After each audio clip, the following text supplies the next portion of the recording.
Did you ever want to channel your inner Shadow the Hedgehog? Because today we're talking about Orfist, the deck that I'm nominating for having the edgiest names and flavor text in Vanguard. To prove this, I'm going to play a little game with you called Is This a Shadow the Hedgehog quote, or is this from an Orfist card? Here it goes. Adapting to the night, howling at the night, and rejecting the night. That's right, that one's Orfist. I will release you from the chains of your past. That one's Shadow the Hedgehog. Offer it your body and your shadow. That one's Orfist. Where's that damn fourth Chaos Emerald? Nope, that one is Orfist. So Orfist is a deck all about making massive tokens and playing set orders. The deck has a really neat, aggressive toolbox playstyle that's not really seen in other decks of this format. Our goal is to use the insanely high numbers on turn 2, combined with an even higher numbers on turn 3, by abusing our tokens in the new set order that buffs them more. Now, on to my deck list. We're running Cardinal Draco Alverderd and Cardinal Noid Thumbarino as our main utility pieces. They serve as both our main attackers and can help pivot the board state to our favor with their skills. Alverderd gets 5k when an Abyssal Dark Knight, letting him not be worse than the free tokens the deck makes. Also, on Dark Knight, he gains plus 2k, meaning on turn 2, he can be boosted to hit 10k over a Vanguard. His actual skill is that he can retire a rearguard for the cost of retiring a Shadow Army token. Typically, this can be done to either hurt our opponent's board presence or clear out a back row and a potential Leonard target column. Speaking of clearing out Leonard columns, Thumbarino's skill lets her gain 15k attack if she's boosting a Shadow Army token. Then, after battle, she retires her column and then draws a card. Leaving an open column is fantastic against decks like Eugene, and would be a good option against Bruce if Derek didn't exist. But, as she is, she lets you gain a base 38k column and replace yourself. We run these at 4 because we want to see at least 2 of these cards on turn 2 for maximum value. This deck can multi-attack thanks to Cardinal Draco Desti Jade. He gains attack for being on Dark Knight or Abyssal Dark Knight, and lets you retire 3 Shadow Army tokens to restand him at the end of battle he attacked. This effect is pretty insane, but that cost is a bit much. And more on that point, that means using a skill is going to block us from using the skills of Thumbarino and Alverderd. This is the deck's main choice to make each turn, either using Desti Jade or your other rearguards. Is a weak extra attack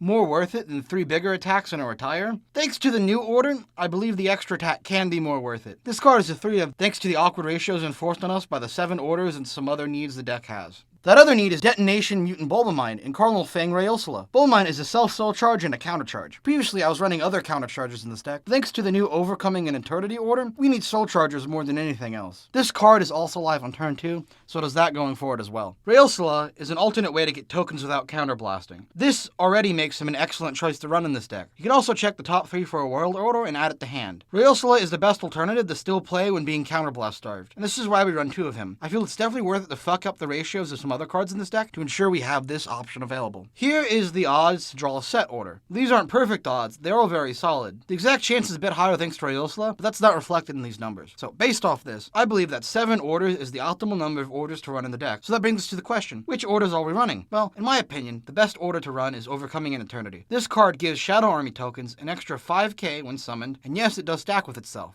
This card is best because it has a passive value effect that lets you ramp your board with relatively little cost. Our other 3 orders are a grab bag of options that let us pivot our strategy to whatever we're matched up against. Eclipse Moonlight is our main search target off our ride line, specifically so you can play it on turn 2. This card lets you activate either Alverderd or Thumbarino on turn 2, letting the deck hit up to 43k on attack turn 2, which, let me just say, no one is really ready for. We also have 1 Howling Moonlit Knight and 1 In the Darkness Nobody Knows. Nobody Knows is our deck's tech against decks that can't handle retiring. This is mostly against Dragon Empire or Lyrical Monasterio, but it is worth it as a searchable one-of. Moonlit Knight is our minimum cost option for playing an order. Most of this card's role is taken over by Overcoming an Eternity, but we need to hit that 7 order minimum, so we're running 1 here to round out our deck. On the Mulligans, our first priority is that we have an order in hand. All of our good skills require that we have at least 2 orders on the field, so we need to see 1 in the opening hand to guarantee that. We often don't need more than 1 order because our ride line search is 1. The deck does want to prioritize searching Overcoming an Eternity more than any other order, as it is our main play. Outside of that, we want our turn 2 playmakers Alverderd, Thumbarino, and Bulbamine.